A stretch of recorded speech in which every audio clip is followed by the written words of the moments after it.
ہے فاضل بریلوی عشق رسول کی تحریک کے سربراہ کا نام ہے اپنے دور میں۔ اس دور کے اندر جب لوگ کچی باتیں کرنے لگ گئے تھے اور کہتے تھے کیا ہو گیا، اللہ نے ایک رسول بھیجے تھے پیغام دے کے چلے گئے، تو فرمایا تم سمجھے نہیں یہ کس رسول کی بات ہے، یہ نرے رسول اللہ نہیں ہے، یہ حبیب اللہ بھی ہیں۔ اور اعلیٰ حضرت سے کسی نے کہا نبی پاک کتنے مالک ہے، تو فرمایا میں تو مالک ہی کہوں گا، کیونکہ ہیں مالک کے حبیب، یعنی محبوب و محب میں نہیں میرا تیرا۔ فرمایا میں مالک سمجھتا ہوں محبوب چونکہ اللہ کے محبوب ہیں۔ عزیز اعلیٰ حضرت بریلوی نے امت کو یہ سمجھایا ہے کہ تمہاری نجات صرف دروازہ رسول سے جڑنے میں ہے، تمہاری کامیابی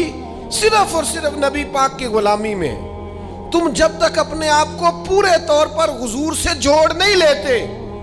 تمہارا بچنا ممکن ہے۔ ایک دوست مجھ سے کہنے لگا آپ لوگ کہتے ہیں اعلیٰ حضرت بریلوی سے اختلاف نہیں ہو سکتا، میں نے کہا نہیں، ہم نے تو نہیں کہا، ہو سکتا ہے، اعلیٰ حضرت نے تو خود کہا ہے ہم سے اختلاف ہو سکتا ہے، اور انہوں نے کہا اختلاف کرنے والوں ہم تو تمہاری باتیں مانتے ہیں۔ یہ دیکھو نا، ایک شخص اختلاف کر رہا تھا نا فاضل بریلوی سے، کہہ رہا تھا نہیں نہیں مدینہ نہیں مکہ افضل ہے، تو اعلیٰ حضرت نے اس کی بات مان لی ہے، دیکھو اختلاف مانا ہے، کہنے لگے طیبہ نہ صحیح افضل مکہ ہی بڑا زاہد، اور مان لے ہی پائی تیری گل نہ سا، طیبہ نہ صحیح افضل مکہ ہی بڑا زاہد، ہم عشق کے بندے ہیں کیوں بات بڑائی ہے، ہم نے مان لیا ہے پر تو ہمارا مسئلہ بھی تو سمجھنا، ہم عشق کے بندے ہیں کیوں بات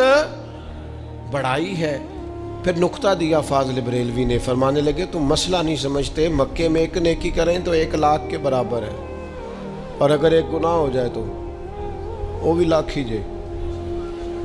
ہاں مدینہ شریف میں نیکی کا ثواب 50,000 ہے، پر گناہ ہو جائے نا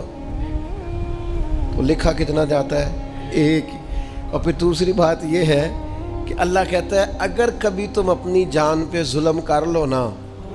تو یا اللہ کدھر جائیں، مکے، وَلَوْ أَنَّهُمْ إِذْ ظَلَمُوا أَنفُسَهُمْ جَاءُوكَ، محبوب جب یہ اپنی جان پہ ظلم کر لیں تو تیرے پاس آ جائیں۔